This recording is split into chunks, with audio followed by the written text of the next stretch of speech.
humaine n'est parfaite. Aucune œuvre humaine n'est parfaite. Personne n'est en train de dire que tout est pour le mieux dans le meilleur des mondes. Professeur Mambilo, avant on dit que l'œuvre du président Paul Biya est positive. Oui, alors, sur la même lancée, mais vous dites que l'œuvre du président Paul Biya est absolument négative. Non, personne ne l'a dit ici. La question qu'il vous a posée, Roger Justin Noah, et à laquelle vous avez répondu très, très rapidement et très facilement, oui. c'est 17 sur 20. Je prends au moins, 17. Au moins. Oui. Il a dit 16, hein? Non, il a dit 16, 16 ou 17 sur 20. Alors, nous prenons le max 17. Oui. Alors, les 3 points, il aurait perdu où, selon vous? Bon, écoutez, rien n'est parfait nulle part. Même dans les plus grandes des républiques, hein, les pays les plus démocratiques, les pays les plus riches du monde. Je vais vous aider. Il aurait perdu les 3 points où? Dans la gouvernance, dans le point économique, sur les questions sociales, il aurait perdu ces 3 points où? Non, il a perdu certainement ces points quelque part. Parce que tout n'est pas parfait. Hein, tout n'est pas parfait, Duval. Tout n'est pas parfait. Et je continue à vous dire que il n'y a pas de nation sur terre qui soit parfaite. Il n'y a pas de république sur terre qui soit parfaite. Il n'y a pas d'État au monde qui soit parfait. Hein?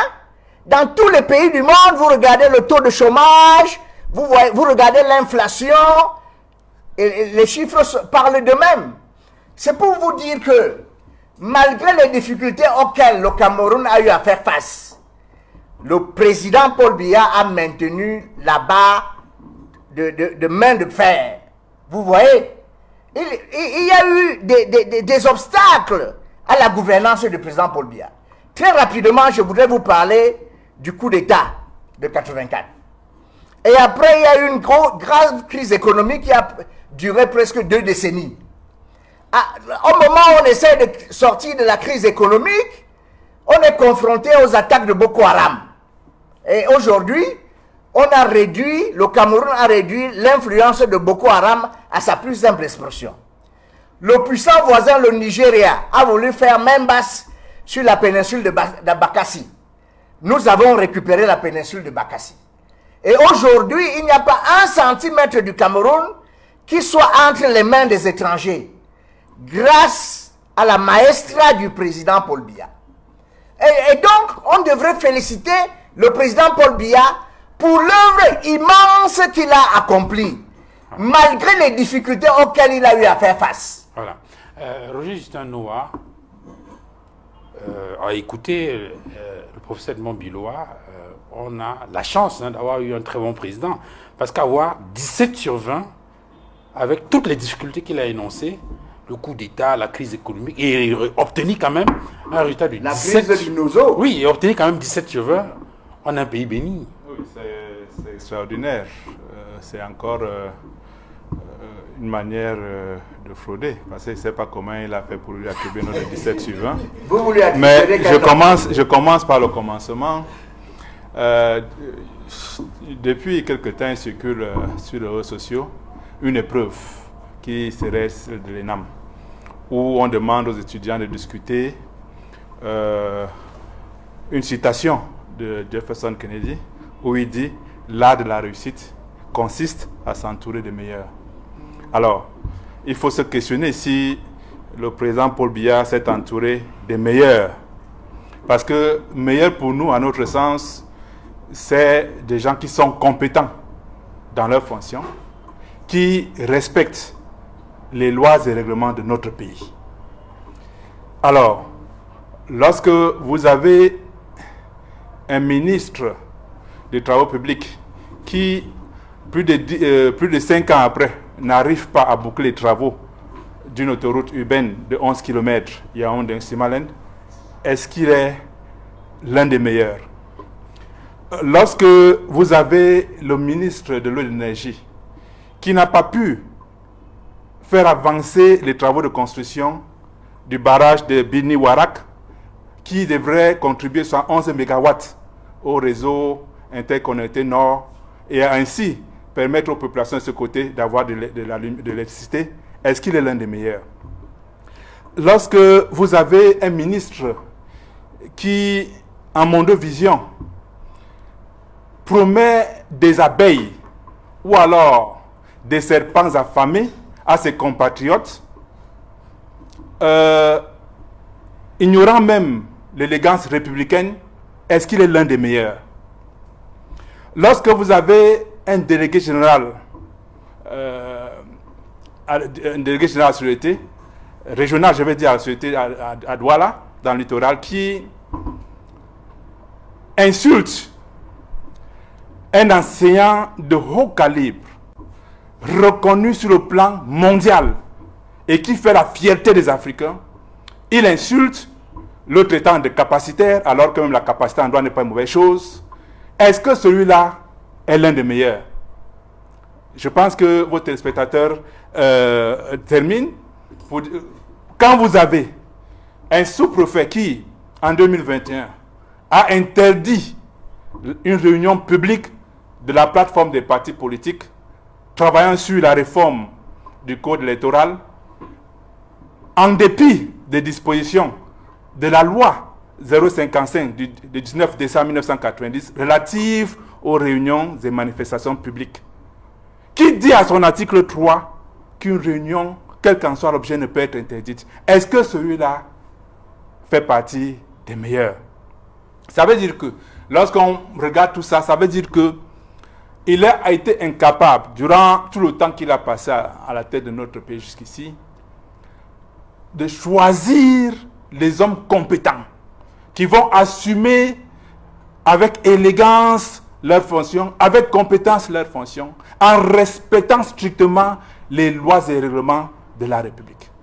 Au contraire, il s'est entouré des courtisans qui applaudissent quand il signe un décret pour déléguer le pouvoir au secrétaire général de la présidence de la République. Mais vous avez entendu le professeur Biloa tout à l'heure indiquer qu'il y a un certain nombre d'indices qui montrent que le renouveau a obtenu des résultats intéressants. Il a pris le cas des universités pour montrer que... Parlons-en. Pour montrer que le nombre d'universités a augmenté et que c'est une fierté du renouveau. Ok, je vais vous dire. Lorsque M. Paul Biya prenait le pouvoir en 1982, le Cameroun avait 9 millions d'habitants. Je pense que le produit intérieur brut par habitant se situe autour de 761 $.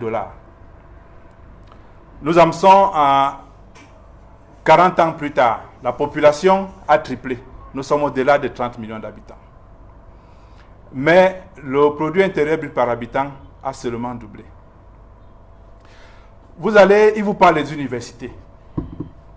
Oui, par rapport à la population de l'époque, nous avions une université bien construite. Il faut faire la nuance. C'est une université bien construite, avec des infrastructures correctes. 40 ans après, nous avons des universités dans presque tous les chefs-lieux de région. Sauf que c'est des universités qui ne sont universités que de nom. Parce qu'elles n'ont pas d'infrastructure. Elles n'ont pas d'infrastructure. À l'université de Ngaoundéré, vous saviez que l'école de mine à Meganga, c'est dans des locaux occasionnels comme ça. Ils n'ont pas de locaux jusqu'à présent. Vous allez à l'université de Marois. L'école normale supérieure n'a pas de locaux. Ils squattent je pense que c'est l'école normale des instituteurs. Vous allez à Douala, vous allez à Bétois, vous allez même à Soie, c'est devenu très petit. Il n'y a pas d'infrastructure. Est-ce que c'est ça l'université? Oui, on a augmenté le nombre d'universités. Mais est-ce que qualitativement ça a augmenté? Non. Aujourd'hui, tout le monde connaît que la qualité de la formation dans l'université s'est complètement détériorée. Lorsqu'il nous parle des lycées et collèges, c'est les parents qui construisent des lycées et les écoles primaires. C'est les parents. Voilà M. Paul Biya qui, d'une manière solennelle, au cours d'un discours à la nation, un 31 décembre, a promis à tous l'école primaire gratuite. Curieusement, 2 années après son discours, l'école primaire n'est pas gratuite au Cameroun. Je pense que le professeur ne va pas me démentir là-dessus. Il sait que l'école primaire n'est pas gratuite, puisque la paix est là. Encore que ces ministres ont fait l'exploit d'officialiser la corruption à travers les APE. Non, maintenant, sur le plan politique, ce qui nous intéresse le plus, parce que le bilan économique, on le fera au moment venu. Voilà le président Paul Biya qui arrive au pouvoir. En 1990, à travers les luttes des Camerounais, il y a un certain nombre de lois qui sont dites les lois de liberté, qui ont été adoptées, qui ont été promulguées comme des lois. Depuis pas mal d'années, je crois depuis 2016 ou un peu avant, tous ces acquis-là se sont détériorés progressivement. Aujourd'hui, à l'époque, on était en 90, le législateur a pensé à une loi, à un régime de déclaration en ce qui concerne les réunions, les associations, les manifestations, tout ça, et même les partis politiques. Mais aujourd'hui, on n'est plus retombé dans un régime d'autorisation. On ne vous dit pas. La loi dit, par exemple, en matière de réunion, vous recevez le respect immédiatement à la déclaration, mais ça ne se fait plus. Même pour les associations, lorsqu'on a déclaré une association, on devrait vous remettre le respect immédiatement, mais ça ne se fait pas. Ça veut dire que nous avons fait un bond en arrière. En 90 avancé et un bond en arrière. Nous sommes allés dans les années d'avant 82 en matière de gouvernance sur les libertés publiques. Et je termine sur un aspect important qui concerne le code électoral. D'abord, les acquis de la Constitution de 96. Parce que vous ne pouvez pas vous asseoir avec d'autres Camerounais. Ça, c'est très important. Vous ne pouvez pas vous asseoir avec d'autres Camerounais. Vous avez un consensus qui est la Constitution de 1996. Et qu'en 2008, seul, assis dans votre salon, d'une manière la plus élégante possible, vous décidez de revoir une disposition importante de ce dispositif-là, de ce consensus-là, qui était le mandat de 7 ans renouvelable une seule fois. Alors même que cette disposition n'a pas été mise à l'épreuve. C'est-à-dire qu'il n'a pas laissé la disposition être exécutée et voir les failles pour dire on corrige. Il a lui dit, on a fait ça, mais moi je change parce que c'est moi. En politique, il y a quand même l'éthique. En politique, il y a l'élégance. Est-ce qu'il a été élégant? Et depuis lors, il a remplacé, ils vont vous dire au RDPC que non, on a fait des avancées sur le plan électoral. On n'a fait aucune avancée. Aujourd'hui, nous disons, il faut complètement, si on veut, s'assurer que le Cameroun qui est assis sur un volcan, parce que vous en parlez tout à l'heure, il faut qu'on le dise, le Cameroun est assis sur un volcan qui peut exploser d'un moment à l'autre. Mais nous disons qu'il faut ensemble qu'on retravaille à travers la réforme consensuelle du système électoral, sur le moins du code électoral, pour qu'on puisse avoir des élections apaisées, des élections transparentes, crédibles, de telle manière que la succession de M. Paul Biya, qui a passé 40 ans sans rien apporter au Camerounais sur le plan politique, se passe calmement pour nous, Camerounais. Voilà. Edmond Kamgia, je parlais tout à l'heure du meeting géant organisé à Douala, on a entendu le ministre Laurent Isso, car il faut le dire, en tout cas il y a un certain nombre d'observateurs, d'analystes qui soutiennent que c'est l'une des rares fois où on entend le ministre faire un discours politique. Il a appelé le président Biya à rester au pouvoir.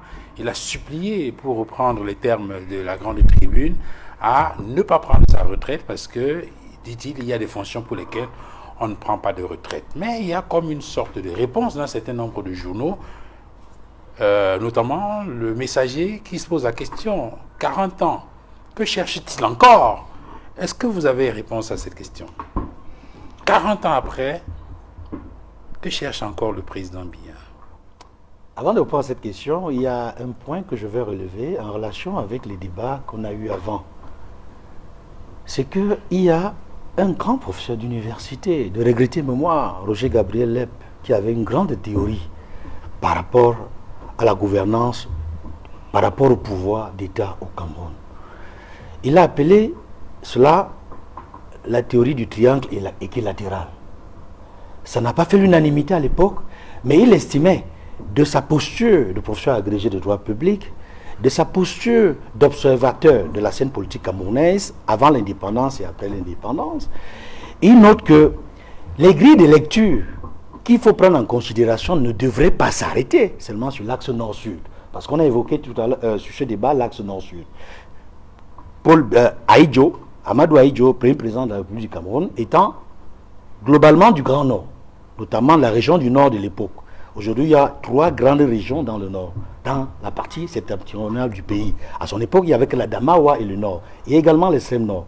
Donc, dans la théorie de feu Roger Gabriel Lepp, il estimait que, quoi qu'on fasse, il va falloir dans ce pays tenir compte de ce triangle équilatéral en politique qui fait en sorte que, au-delà de l'axe nord-sud, qui fait en sorte qu'on a eu un président originaire du Grand Nord et un président de la République, Paul Biya, issu du Grand Sud, il n'y a pas que l'axe nord-sud. Il y a l'axe nord, le Grand Nord, et il y a un deuxième bloc qui est le Grand Sud, et le troisième bloc, qui n'a pas encore eu un président, Roger Gabriel l'a appelé le Grand Ouest. Et dans le Grand Ouest, il spécifie les populations, les peuples des Grassfields. Et les Grassfields, c'est précisément les régions de l'Ouest et du Nord-Ouest qui ont leur rôle à jouer dans ce que l'on pourrait considérer comme la rotation du pouvoir, la participation effective au sommet de l'État. Et dans ce qu'il appelle le Grand Ouest, il y a deux groupes linguistiques. C'est-à-dire il y a des francophones de l'Ouest, il y a des anglophones du Nord-Ouest, qui estiment que on aura beau tourner, remonter, après le Nord, après le Sud, l'Ouest et le Nord-Ouest doivent contribuer également dans la prise du pouvoir au Cameroun. Quand je le dis, je rappelle également ce que Paul Biya a dit en 1992, en septembre 1992, lors d'une visite qu'il a effectuée pendant la campagne électorale pour l'élection présidentielle du 11 octobre 1992. Il a dit, quand il est arrivé à l'Ouest, le Cameroun se fera avec l'Ouest ou ne se fera pas. Paul Biya lui-même reconnaît que l'Ouest a un rôle majeur à jouer dans la stabilité politique de ce pays. Et à sa manière, il a essayé de le faire. Quand vous voyez aujourd'hui le président du Sénat, il est originaire de l'Ouest. Le secrétaire général du comité central, il est originaire de l'Ouest. Mais quand je mets en pratique, quand j'essaie de mettre en pratique la théorie de Roger Gabriel Lep, ça ne suffit pas d'être le numéro 2 dans le protocole de l'État ou le numéro 2 au sein du parti au pouvoir. Il faudra bien, d'après la théorie du feu Roger Gabriel Lep, le futur président de la République, d'après sa théorie, si je devrais l'interpréter ainsi, pourrait sortir de l'Ouest ou du Nord-Ouest, l'Ouest francophone ou du Nord-Ouest anglophone. C'est pour vous dire qu'en définitive, il ne faudrait pas qu'on s'arrête dans des grilles de lecture désuètes ou dépassées. Aujourd'hui, les anglophones estiment qu'ils ont une part, un rôle important à jouer dans ce pays. Après l'élection présidentielle du 11 octobre 1992, où ils estiment globalement que le candidat qui a gagné les élections, ni John Fundi du SDF, soutenu par la dynamique de l'Union pour le changement, avait gagné les élections, sa victoire lui avait été volée. Et ni John Fundi l'a dit à l'époque, sa victoire lui a été volée. C'est-à-dire un anglophone a gagné les élections, sa victoire a été volée. Et je me souviens encore, comme si c'était hier, le 24 octobre 1992, le président de la Cour suprême de l'époque, Dipanda Mwele, il a sué le jour où il proclamait les résultats. Après avoir lu une litanie d'irrégularités, irrégularités, les yeux étaient focalisés sur deux personnalités dans la salle. Deux personnalités de haute sécurité. Edouard Fouchivé, dont on sait le rôle qu'il a joué dans la police politique de ce pays, mais également dans la police de la délégation générale de la sécurité nationale. Donc, à un moment donné, il a même cumulé. Il était le patron du Sénat, patron de la sécurité nationale. Il y avait également dans la salle Gilbert André Tsungé, ministre de l'administration territoriale de l'époque. Et ces deux personnalités qui ont joué un rôle majeur dans ce qui est devenu la victoire du président Paul Biya à l'élection présidentielle du 11 octobre 1992. Et je souhaite que Alexis Dipanda Mwele, s'il vit encore, qu'il fasse mémoire et qu'il dise la vérité au peuple camerounais sur les véritables résultats de l'élection présidentielle 11 octobre 1992. Là, je parlais par rapport à l'importance de la prise en compte des anglophones dans ce pays qui s'estiment marginalisés et qui ont été incompris. Et on a vu la crise anglophone de 2016 qui s'est transformée en guerre. Et la guerre se poursuit et charrie sur son cortège de nombreux morts. Et aujourd'hui, dans les débats, dans la presse, dans les médias, tout se passe comme si la guerre cachée dans le nord-ouest et le sud-ouest devait rester cachée. Ce sont des Camerounais qui meurent tous les jours. Nous, on parle de succession au pouvoir et personne n'évoque la possibilité pour nos frères et sœurs anglophones d'être pris en compte, y compris dans le projet de constitution fédérale qu'ils ont proposé pendant les années de Brest et que le professeur Joseph Ona a mis dans les tiroirs. Parce que lorsque Joseph Aounard, professeur agrégé, a reçu le président Paul Biya, le 17 mai 1993, la possibilité, en tant que président de la commission chargée de faire des propositions pour la réforme constitutionnelle qui a débouché sur la constitution du 18 janvier 1996. Les propositions sont venues de partout, de nos frères et sœurs anglophones, qui ont proposé, pour ceux que je connais, Simon Munzo, Carlson Anyangwe, et un groupe d'intellectuels de cette partie du pays, ils ont proposé une constitution fédérale qui a été rejetée, je dis bien rejetée. Elle n'a même pas été prise en compte par la commission Zozo-Ona qui avait été créée le 17 mai 1993, qui était composée de 23 personnalités intellectuelles, juristes, qui ont fait des propositions pour réformer la constitution du Cameroun. Donc, on a mis de côté, et jusqu'à aujourd'hui, on ne tient pas compte de ça. Parce qu'il a fallu une sorte de consensus à l'issue des résolutions de la tripartite pour que les deux tendances fortes qui disaient en clair ceci: il y avait l'État centralisé avec ses faiblesses, ses manquements. Il y avait les partisans de l'État fédéral. Et le consensus est venu de l'idée qu'il fallait aller dans le cadre d'une régionalisation à travers la décentralisation. Et c'est pour cela qu'on est passé de la République unitaire centralisée à une République unitaire décentralisée qu'on a, quand je dis on, le président Paul Biya et son gouvernement ne l'ont pratiquement jamais mis en place. C'est l'une des raisons fondamentales de l'émergence de la crise anglophone en 2016.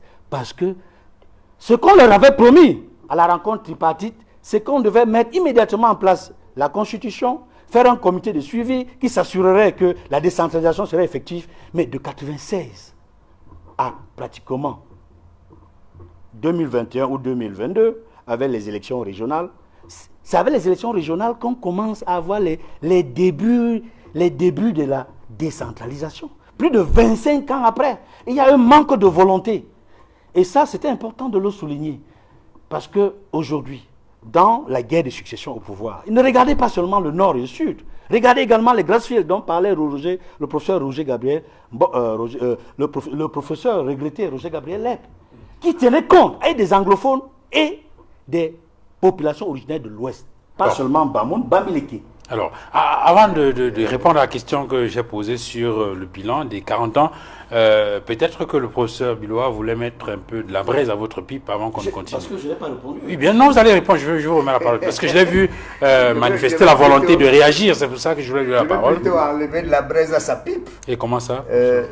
J'avais beaucoup de respect pour le professeur Roger Gabriel Lep, qui était un aîné dans la profession, et que j'ai rencontré une seule fois au Palais des Congrès. On avait mangé face à face.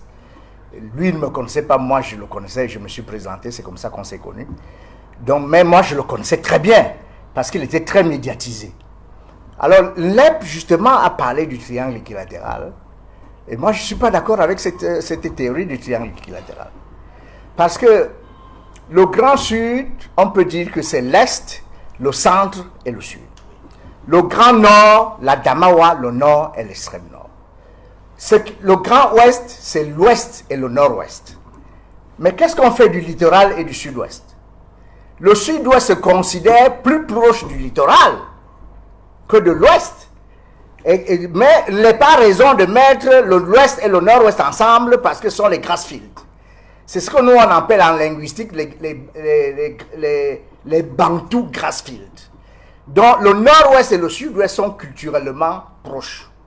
Le Nord-Ouest et l'Ouest sont culturellement proches. La seule différence, c'est que ceux du Nord-Ouest sont anglophones et ceux de l'Ouest sont francophones. Okay. Et Lep parle donc du triangle, n'est-ce pas, qui ne prendrait pas en compte le littoral et le Sud-Ouest. Parce que le littoral est francophone et le Sud-Ouest est anglophone. Et le Sud-Ouest a clairement dit qu'il ne s'associerait pas au Grand Ouest. Ils l'ont dit. Le chef Moukete l'a dit. Hein? Tous les grands Camerounais originaires du Sud-Ouest l'ont toujours dit. Ils l'ont toujours dit. Non, je vais dire socialement. Okay. Vous comprenez de quoi je parle? Bien sûr. Voilà. Non, alors, donc, ce que je veux dire, c'est que tout en ayant beaucoup de respect pour mon aîné dans la profession, Roger Gabriel Lep, je veux dire que on ne peut pas faire le Cameroun en mettant de côté le littoral et le sud-ouest. C'est-à-dire le grand groupe culturel Sawa, qui fait aussi partie du Cameroun et qui comprend aussi des francophones et des anglophones. Ok. Maintenant, tous les Camerounais